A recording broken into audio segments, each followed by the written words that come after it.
देवरिया में एक विकलांग लड़की विभागीय लापरवाही का खामियाजा भुगतने को मजबूर है।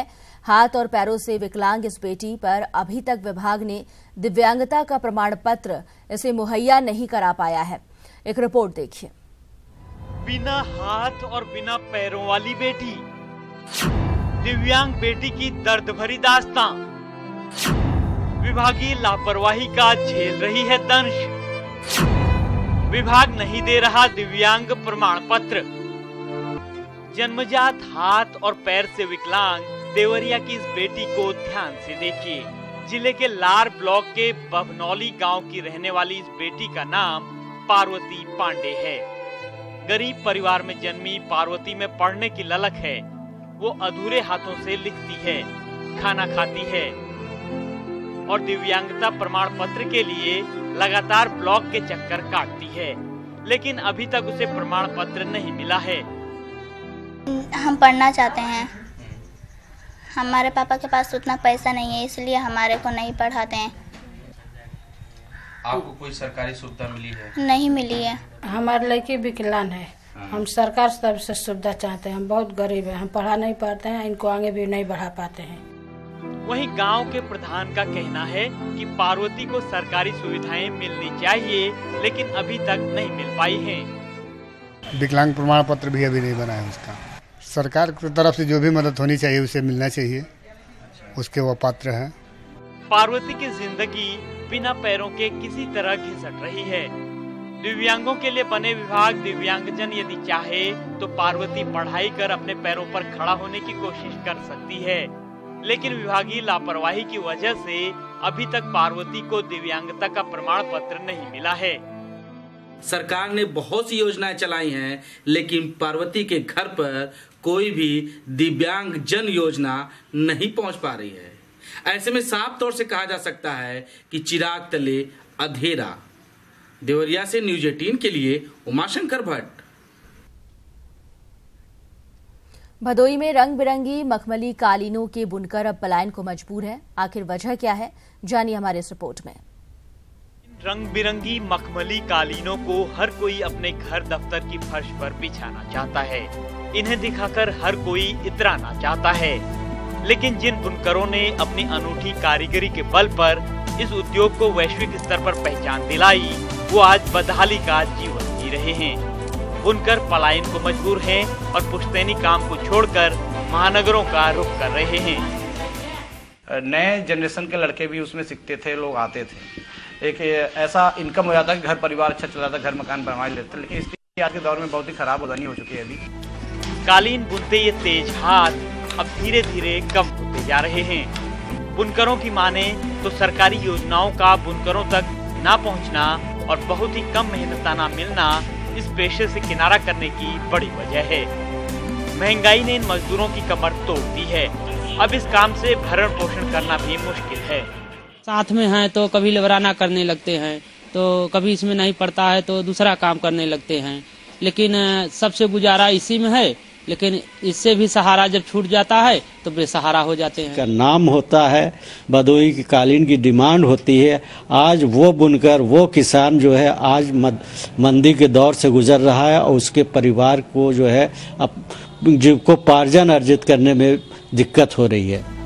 मुगल काल से अपनी कला को साध कर कालीन बनाने वाले इन बुनकरों की वर्तमान स्थिति काफी नाजुक है। जरूरत है समय रहते इस पर ध्यान देने की, ताकि भदोही की शान इन कालीनों की जान बची रहे।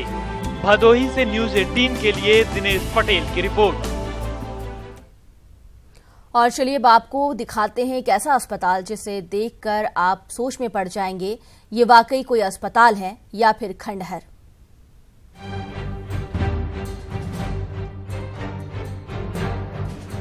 ये तस्वीरें हैं राजकीय चिकित्सालय धनौल्टी की। ये तस्वीरें स्वास्थ्य सेवाओं के तमाम दावों की हकीकत बताने के लिए काफी हैं। ये अस्पताल 2 खंडहर नुमा कमरों में संचालित हो रहा है, जिनमें न तो मूलभूत सुविधाएं हैं और न ही यहाँ बैठने के इंतजाम हैं। आपने देखा होगा कि वो बहुत ही छोटे से कमरे में है, जिसको हम कमरा भी क्या कहेंगे, जैसा गौशाला या जैसा होता है छाने जैसे मकान होते हैं, ये कैसे भी करके जो मैं तो कहूँगा कि जो स्टाफ है यहाँ पे वो लोग उसमें बैठते हैं। यही बड़ी बात है कि वहाँ पर बैठ के वो पेशेंट्स को देखते हैं। 30 से 35 गाँव के लोगों का जो मूल स्वास्थ्य केंद्र था धनोल्टी में, छोटा सा प्राथमिक स्वास्थ्य केंद्र था, उसकी स्थिति इतनी बदहाल हो चुकी है कि आजकल वहाँ पानी के अंदर टपक रहा है, जहाँ अंदर दरवाजे से अंदर जाने के तक हॉस्पिटल में जाने तक की जगह नहीं है। कोई भी सुविधा नहीं है सर, यहाँ पे बड़ी दिक्कत है। यहाँ पे किसी चीज की फैसिलिटी नहीं है यहाँ पे।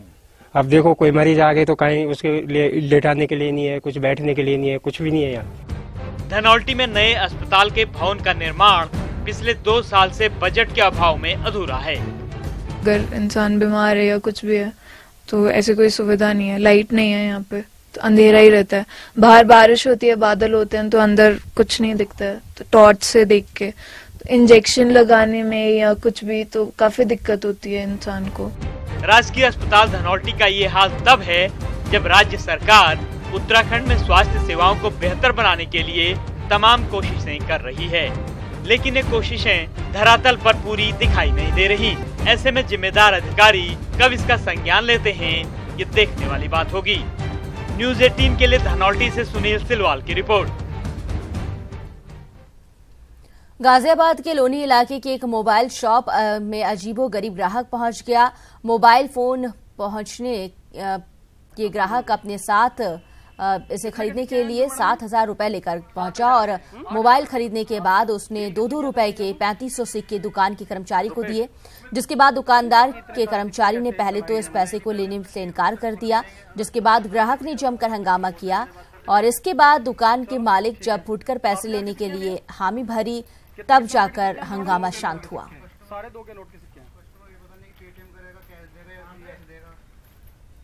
भैया का जब मैं दुकान पे पहुंचा, जाकर मैंने पूछने की कोशिश की तो टेबल पे 7,000 रुपए के सिक्के रखे हुए थे। 2-2 रुपए के 35 सिक्के थे, 3500 सिक्के। मैंने उनसे पूछना चाहा कि क्या हुआ, क्या बदतमीजी कर रहा है ग्राहक और क्या दिक्कत हो गई कि भैया 3500 सिक्के दे रहे हैं 7,000 रुपए के, इन्हें कैसे काउंट करें। हमने इन्हें लेने के लिए कहा कि भैया इन्हें गिनने में असमर्थ है हम, इन्हें कैसे लेंगे हम, और बैंक भी इन्हें नहीं लेता है।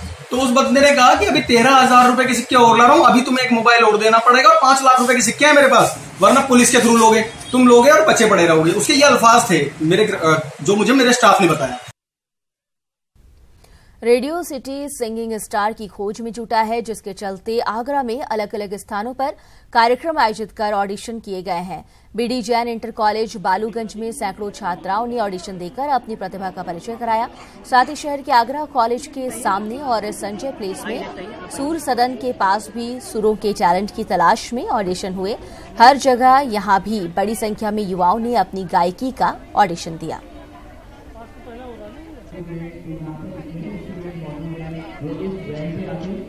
सर ऑडिशन मुझे देख के बहुत अच्छा लगा और मैं तो ये चाहती हूँ कि मैं सिलेक्ट हो जाऊँ और अच्छे तरीके से यहाँ पे ऑडिशन दिया है और उसमें सिलेक्ट हूँ और अच्छे से प्रदर्शन, आई होप कि मैंने अच्छा किया हो। दुबई में हुए महामुकाबले में रोहित के रणबांकिरों ने बाजी मारी है। टीम इंडिया ने एशिया कप में पाकिस्तान को 8 विकेट से हरा दिया। 163 रनों के लक्ष्य का पीछा भारत ने 2 विकेट खोकर हासिल कर लिया। भारत के लिए रोहित शर्मा ने 52 रन बनाए तो धवन ने 46 रन बनाकर वो आउट हुए, तो वहीं रायडू और दिनेश कार्तिकेय ने नाबाद 31 रनों की विजय पारी खेली। भारत की तरफ से खेले की बाजी जो है बॉलर ने ही पलट दी। यहां पर भुवनेश्वर कुमार की बेहतरीन गेंदबाजी से पूरे पाक टीम को 44वें ओवर में ढेर कर दिया।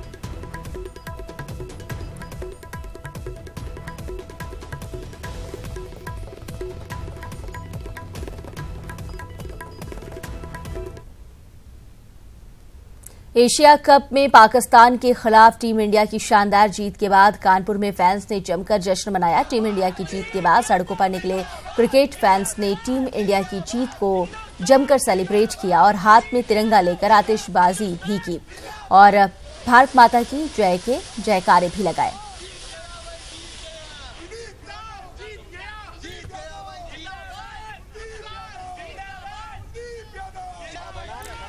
वहीं एशिया कप में टीम इंडिया को पाकिस्तान के खिलाफ मिली ऐतिहासिक जीत के बाद संगम के शहर इलाहाबाद के क्रिकेट प्रेमियों ने भी जमकर जश्न मनाया। इलाहाबाद के लोगों ने जगह जगह पटाखे फोड़े, आतिशबाजी की और तिरंगा लहराते हुए इस जश्न जीत का मनाया। वहीं मेरठ टीम इंडिया के जीत का जश्न जमकर मनाता दिखा। पाकिस्तानी टीम पर मिली शानदार जीत के बाद मेरठ में क्रिकेटर भुवनेश्वर कुमार के परिवार ने भी जमकर जीत का जश्न मनाया। टीम इंडिया की जीत के बाद भुवी के घर के बाहर जमकर ढोल ताशे बजे और लोगों ने टीम इंडिया की जीत का जश्न मनाया। तो हर तरफ कल जीत का जश्न मनाया गया। जिस तरह से पाकिस्तान को भारत ने हार का मुंह दिखाया, उसके बाद हर जगह पर इसी तरह की तस्वीरें, क्रिकेट प्रेमी सड़कों पर अपनी खुशी का इजहार करते, हाथों में तिरंगा, आतिशबाजी करते, एक दूसरे के गले मिलते। और खास करके अगर बात की जाए मेरठ की, तो यहाँ पर ये खुशी दोगुनी नजर आई, जिसकी तस्वीरें इस वक्त आप देख रहे हैं। किस तरह से यहाँ पर लोग नाचते झूमते नजर आए। वहीं मुजफ्फरनगर की बात करें तो यहां पर भी टीम इंडिया की जीत का जश्न मनाया गया। यहां एशिया कप पाकिस्तान के खिलाफ टीम इंडिया की शानदार जीत के बाद फैंस ने जमकर आतिशबाजी की और एक दूसरे को मिठाई खिलाकर जश्न मनाया। अगली खबर की बात करते हैं। प्रतापगढ़ में लखनऊ वाराणसी हाईवे पर उस वक्त अफरा तफरी मच गई जब मछली से लदा एक मिनी ट्रक सड़क पर पलट गया। उसके बाद फिर क्या था, देखते ही देखते आसपास के ग्रामीण भारी संख्या में जमा हो गए और मछली की लूट मच गई। हालांकि मौके पर मौजूद पुलिस रही और लोग जो है उसके बावजूद झोले में, डिब्बे में और अपने घर से लाए बर्तनों में मछली जमा करते रहे। वहीं पुलिस ने भी किसी को नहीं रोका। आप वीडियो में देख सकते हैं, सड़क और डिवाइडर पर मछलियां बिखरी पड़ी हैं और लोग इत्मीनान से उन्हें उठा रहे हैं। मात्र कुछ ही घंटों में ग्रामीणों ने सारी मछलियां उठा ली।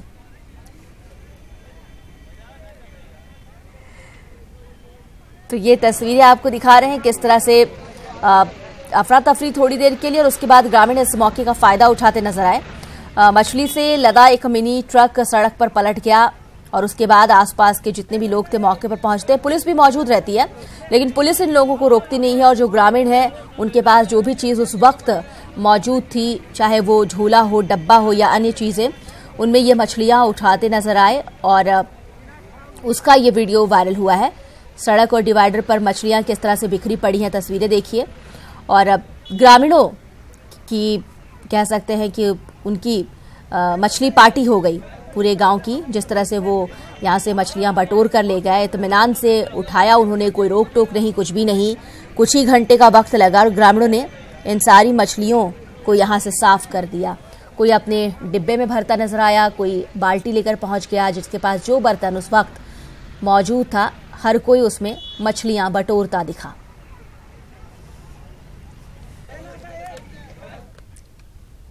वाराणसी पुलिस इन दिनों पीपल के एक पेड़ की सुरक्षा में लगी है। पुलिस ने पेड़ की सुरक्षा के लिए बाकायदा सीसीटीवी कैमरे भी लगवाए हैं और वहां कोई न कोई जवान हर समय तैनात रहता है। पेड़ शहर के अर्दली बाजार स्थित हाजी कटरा के पास स्थित है। बताया जा रहा है कि वहां पहले एक पुराना पीपल का पेड़ था जो बाद में गिर गया और उसकी जगह एक नया पौधा स्थानीय विधायक ने लगाया है, जिसकी सुरक्षा में पुलिस जुटी हुई है।